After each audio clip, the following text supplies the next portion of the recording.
Saludos cordiales. En esta microclase, mi compañera María Fabiola Cádiz y mi persona, Rusbeli Cortés, les hablaremos acerca de la conflictividad social en la educación, cómo las universidades son núcleos de resistencia social y la influencia del populismo en la educación, desde una mirada histórica y también actual. Por otro lado, ¿qué significa la universidad para ti? Eventos como la Reforma de Córdoba en Argentina y el Mayo francés de 1968 nos recuerdan cómo la comunidad universitaria y la estudiantil pueden generar cambios sociales. Para empezar, la universidad no es solo un espacio, es el legado de muchos que exigieron sus derechos. Es el sitio donde se hacen debates, se crean y se construye el futuro. ¿Sabías que según la CEPAL, el 70% de las protestas en Latinoamérica son lideradas por menores de 25 años? En esta unidad abordaremos la conflictividad social en la educación y sus desafíos. Ahora, ¿qué ejemplos vienen a tu mente?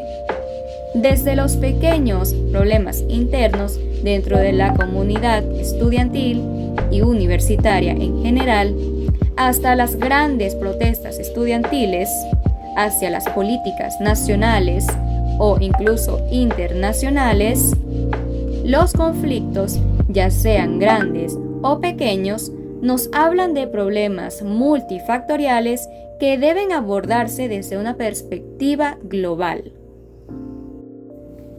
El autor Luis Cerrón nos habla acerca de la importancia de abordar la conflictividad escolar desde un punto de vista global, haciendo un análisis sistémico. Es decir, ¿qué factores se involucran en la expresión de una conducta conflictiva en el alumno? ¿Es solamente la conducta o también están involucrados otras estructuras de poder, como factores políticos, sociales, económicos, que a la larga también afectan a su vez el sistema educativo en general, generando una respuesta adaptativa en el alumno que solamente expresa a través de la conflictividad esas necesidades no satisfechas por el sistema? Por otro lado, la teoría ecológico-sistémica nos habla acerca de la influencia del entorno, es decir, la familia, la escuela y los pares. No obstante, se puede decir que a nivel universitario es posible incluir dentro del entorno incluso al trabajo, considerando que muchos estudiantes trabajan a su vez que cursan sus estudios. Sin embargo, para resumir, en esta teoría nos explican cómo el ser humano, en este caso el estudiante, puede verse influenciado por los factores económicos, sociales, políticos que existen a su alrededor y cómo su entorno se relaciona con las estructuras de poder. Es posible considerar incluso cómo nuestra dinámica social neoliberal, normalizada, nos ha empujado a la violencia sistémica, incluso desde muy pequeños, considerando que se nos cría desde temprana edad para ser productivos dentro de la sociedad, más allá de considerar diversos otros factores como el desarrollo emocional, social del individuo, los cuales son muy importantes no solamente para su salud, sino para su desarrollo sano en sociedad. Sin embargo, dentro de esto podemos aclarar también que a veces, en ocasiones, cuando interviene el populismo dentro de los sistemas educativos, también se puede hablar de violencia sistémica. En este caso, considerando las características del tema que trataremos más adelante y cuáles son sus consecuencias dentro de los sistemas educativos. Por último, es importante aclarar que la escuela no es ajena a dinámicas de desigualdad o exclusión, ya sea a menor o mayor escala. Desigualdad porque dentro del sistema educativo no todos los alumnos van a contar con las mismas posibilidades sociales, económicas, de salud, etcétera, etcétera. Considerando también que en la parte de la exclusión tampoco van a tener los mismos intereses o las mismas aptitudes, lo cual puede generar frustración a nivel del alumnado. En este caso, el conflicto se presenta como una señal de que existe un problema mayor o varios problemas mayores detrás de la conducta conflictiva, los cuales deben saber abordarse para generar un ambiente sano dentro del aula. En la educación universitaria podemos observar algunos ejemplos de tensión comunes y varios mecanismos de resolución de conflictos que aplican en una amplia diversidad de casos. En términos de resolución de conflictos, es importante que exista el diálogo, la participación, la defensa de la libertad de expresión a través del debate, todo esto apoyado gracias a la autonomía universitaria, la cual juega un papel muy importante para garantizar los intereses del personal universitario y de los estudiantes. Por último, algunas tensiones menores pueden darse en el aula, otras tensiones mayores debido a políticas externas que amenazan la autonomía universitaria, además de otros más globales como lo es la desigualdad social y la económica. Ahora, analicemos este tema a través de la historia. 1. En Argentina, la reforma de Córdoba supuso un antes y un después para la educación universitaria. Los estudiantes exigieron mayor representatividad en la toma de decisiones universitarias, mayor autonomía institucional y libertad para que los docentes pudieran dar sus ideas sin restricciones. 2. La década de 1960 fue determinante para el activismo juvenil universitario. Desde las protestas masivas en universidades de Estados Unidos en contra de la guerra de Vietnam hasta el tumultuoso año de 1968 en Francia. En mayo, debido a la crisis económica y al descontento social de jóvenes y adultos, se desataron masivas protestas con actos de represión social por parte del gobierno.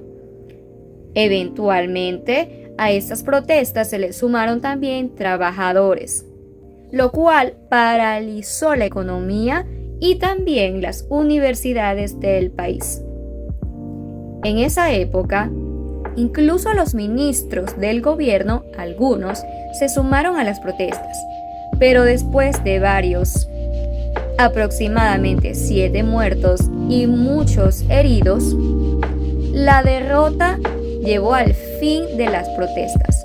No obstante, el legado de mayo de 1968 supuso un legado importante en Francia para que sucedieran en el futuro cambios sociales asociados al legado de la resistencia universitaria y de los trabajadores.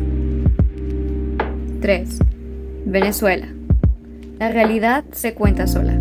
Nuestro país no ha sido ajeno a la conflictividad social y la resistencia en las universidades, producto de años de crisis económica y política.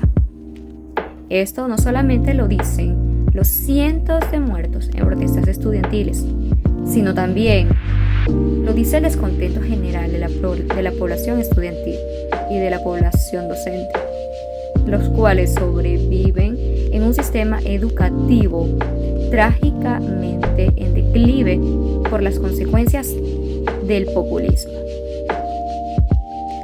Por último, 4.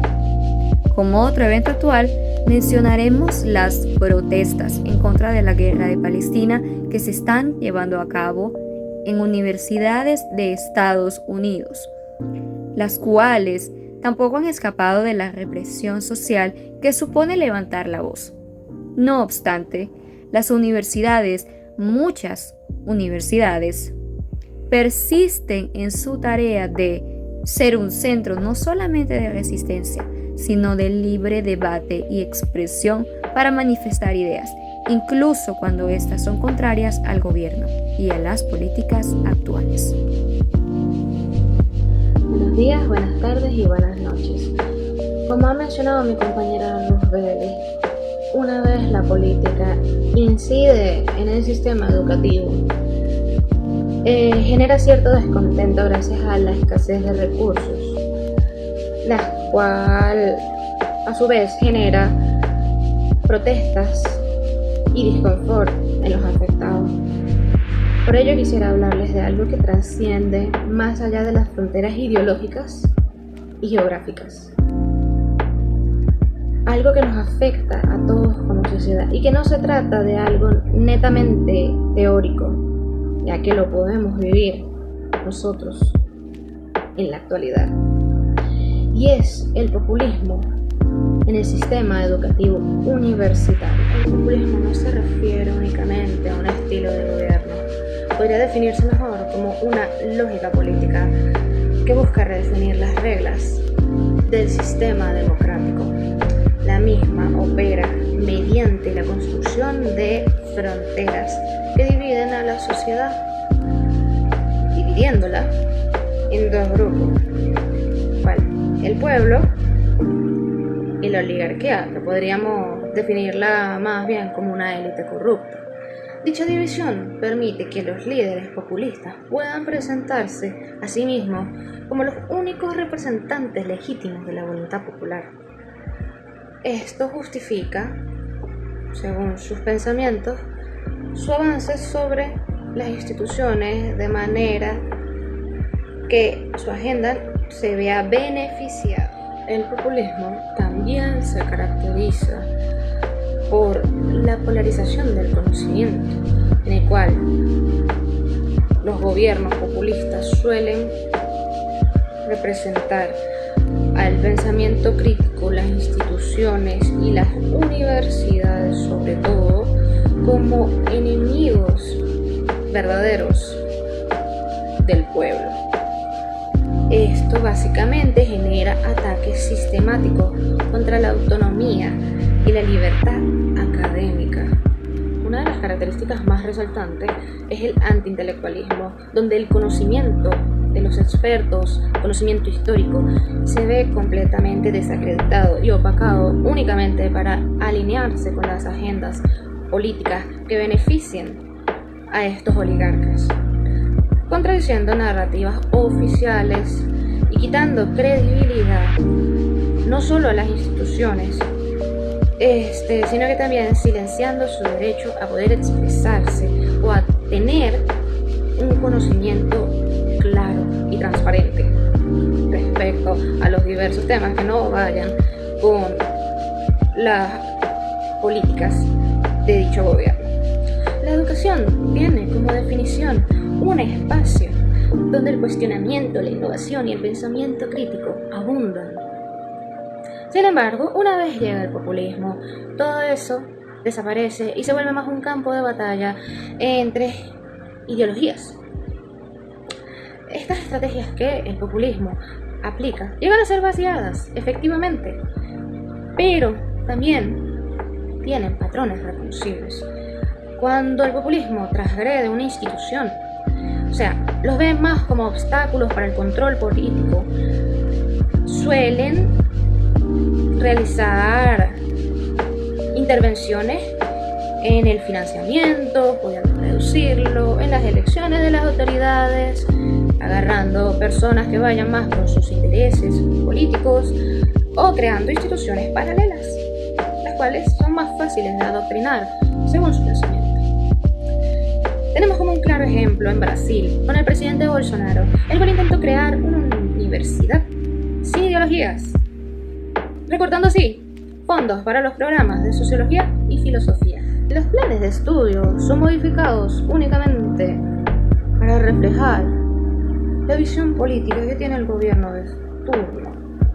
Un claro ejemplo de esta situación lo tenemos con el mandato del presidente Viktor Orbán en Hungría, el cual buscó reescribir la historia, los acontecimientos y los hechos engorrosos causados por la Hungría fascista durante la Segunda Guerra Mundial.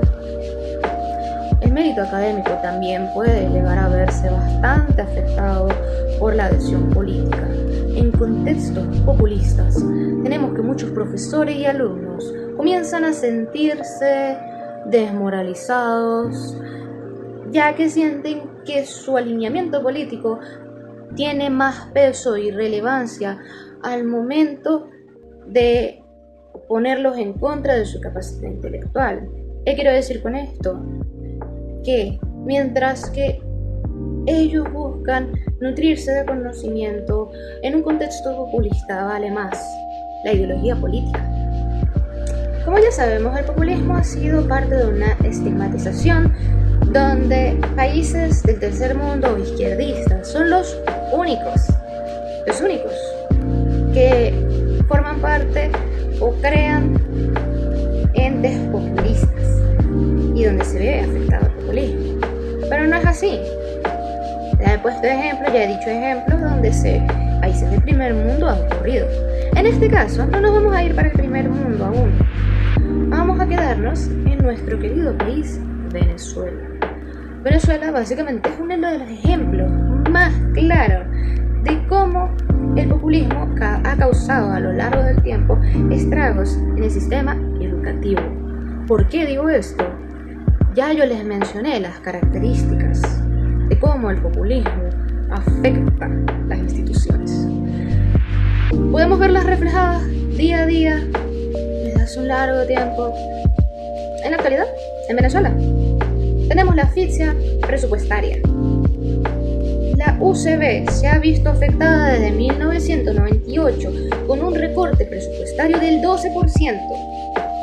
Si esta es nada más la UCB, la cual ahorita carece de diversas indumentarias, ya todos sabemos cómo queda el resto. Las otras universidades, el financiamiento es casi nulo. Los demás colegios e instituciones públicas quedan completamente abandonados.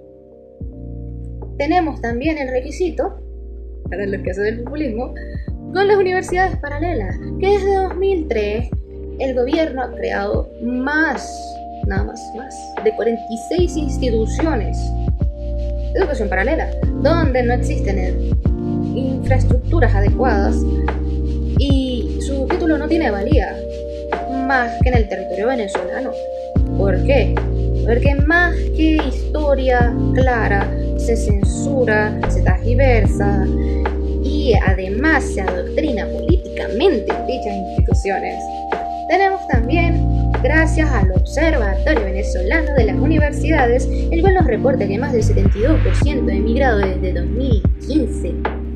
Un problema de tutoría no solo en áreas institucionales, sino a niveles iniciales, desde inicial hasta superior. Áreas como medicina e ingeniería se han visto completamente desoladas de capacitadores en el área. Esto nos deja con una educación completamente mediocre en la mayoría de los casos, obviamente. Ahora, quisiera comentarles que el fenómeno del populismo no es únicamente, como intentaba decirles antes, un conflicto que existe, un fenómeno que existe en países del tercer mundo o, más bien, en partidos de izquierda. Como voy a expresar, en partidos de derecha, con claros ejemplos, ocurren estos ideales populistas que afectan significativamente la educación de su pueblo. Quisiera mencionar como ejemplo a los Estados Unidos desde los mandatos del presidente Donald Trump, el cual ha marcado un antes y después justamente en este conflicto entre política y, en este caso, los sistemas de universidades. Ha generado ataques retóricos y amenazas repetitivas contra instituciones tales como Yale, Harvard o las universidades de la Ivy League, clasificándolas como centros de adoctrinamiento liberal que van justamente en contra de los valores tradicionales de los jóvenes estadounidenses. También ha generado grandes cantidades de censura en los cuales en estados afines con los ideales de Donald Trump, como el estado de Florida, los temas raciales y de estudios de género se han visto completamente censurados o anulados justamente por los temas políticos. Y el presidente Donald Trump ha generado también presión financiera contra diversas instituciones, tanto privadas como públicas, alertando a donantes y legisladores de retirar sus fondos en apoyo a las instituciones, ya que los considera hostiles a su agenda. Hoy en día podemos ver con las elecciones que tuvo el presidente Donald Trump este 2024, del año pasado, donde ha intensificado su retórica contra Harvard debido a su manejo contra las protestas estudiantiles relacionadas al conflicto de Gaza. Donald Trump amenaza con eliminar los fondos federales y crear listas negras de académicos anti-estadounidenses, en las cuales va incluido justamente la Universidad de Harvard. Según the American Association of Professors, el 60% de los profesores en las universidades republicanas admiten autocensurarse en temas raciales o de justicia social por miedo a las represalias. Como hemos podido apreciar en este video, las universidades son mucho más que centros de estudio. Son núcleos de resistencia, donde el pensamiento crítico desafía la conflictividad social. Frente a estos desafíos, ¿cuál sería tu perspectiva? ¿Coincides con lo que revelan estos datos? Responde a la siguiente encuesta basada en la información del video, ya que tus respuestas nos ayudarán a entender cómo vivimos estos fenómenos desde las aulas. Sin más que decir, que tengan buen día.